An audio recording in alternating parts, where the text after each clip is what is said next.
భారతదేశంలో అతిపెద్ద గిరిజన జాతరలో ఒకటి మేడారం. ఈ జాతరని జనజాతర లేదా సమ్మక్క సారక్క జాతర అని కూడా అంటారు. తెలంగాణ స్టేట్లో ములుగు డిస్టిక్లో ఈ జాతర జరుగుతుంది. ఈ జాతర 2 ఇయర్స్కి ఒకసారి ఘనంగా జరుగుతుంది. అసలు ఈ సమ్మక్క సారక్క ఎవరు, వీరి చరిత్ర ఏంది, ఈ జాతర ఎట్లా జరుపుకుంటారో తెలుసుకుందాం. 13వ శతాబ్దంలో గిరిజన మేడారం రాజు వేట కోసం అడవికి వెళ్తాడు. పాప ఏడ్పు శబ్దం విని అక్కడికి వెళ్ళి చూసి ఆశ్చర్యపోతాడు.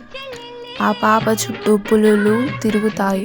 మేడారం రాజు ఆ పాపను తీసుకొని వెళ్ళి పాపకి మాఘశుద్ధ పౌర్ణమి రోజున సమ్మక్క అని నామకరణం చేస్తాడు.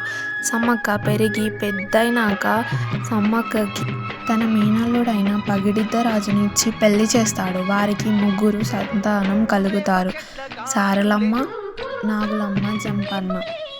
ఒకానొక సమయంలో మేడారంకి కరువు ఏర్పడింది. తినడానికి తిండి లేక, తాగనీకి నీరు లేక మేడారం ప్రజలు అలమటించారు.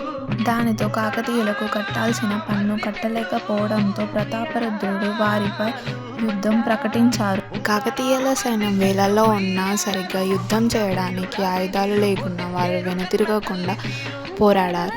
యుద్ధంలో పగిడిద్దరాజు, నాగులమ్మ, గోవిందరాజు, సారలమ్మ భర్త వీరమరణం పొందారు.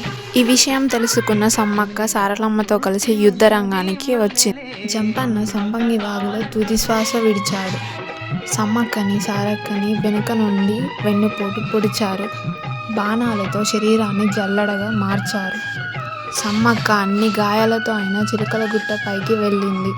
తనను వెతుక్కుంటా వెళ్ళిన గిరిజన ప్రజలకు అక్కడ సమ్మక్క కనిపించలేదు. అక్కడ ఒక కుంకుమభరణి దొరికింది. దానినే సమ్మక్క ప్రతిరూపంగా భావిస్తున్నారు. సమ్మక్క తల్లి కుంకుమభరణిగా మారి మనకి దర్శనమిచ్చింది. ఇలా సమ్మక్క తల్లి జాతర 2 ఏళ్లకోసారి ఘనంగా 5 రోజుల పాటు జరుగుతుంది. మేడారంలో బెల్లం అంటే బంగారమే. సమ్మక్కకి అందరూ కోరికలు కోరుకొని ఆ బెల్లాన్ని తమ కోరికలు నెరవేరాలని పంచిపెడతారు. ఈ జాతర ఫిబ్రవరిలో మాత్రమే జరుగుతుంది. 2026లో తెలంగాణ ప్రభుత్వం మార్పులు చేర్పులు చేసి ఘనంగా జాతరని కొనసాగిస్తున్నారు. Thank you for watching.